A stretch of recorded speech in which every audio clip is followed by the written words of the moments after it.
ఈరోజు సతీష్ కుమార్ ఏమై ఉన్నాడో దానంతటికీ కారణం తెలుసా?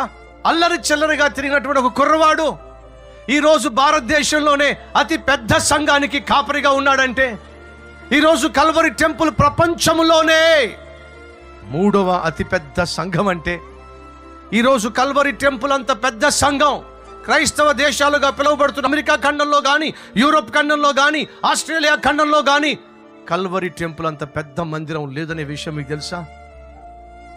క్రైస్తవ ఖండాలుగా పిలువబడుతున్న అమెరికాలో కానీ, యూరోప్లో కానీ, ఆస్ట్రేలియాలో కానీ లేనటువంటి అంత పెద్ద మందిరము ఈరోజు హైదరాబాద్లో నిర్మించబడిందంటే, అంత పెద్ద సంఘానికి ఈ కుర్రవాడు కాపరిగా ఉన్నాడంటే ఇది ఎలా సాధ్యమైందో తెలుసా?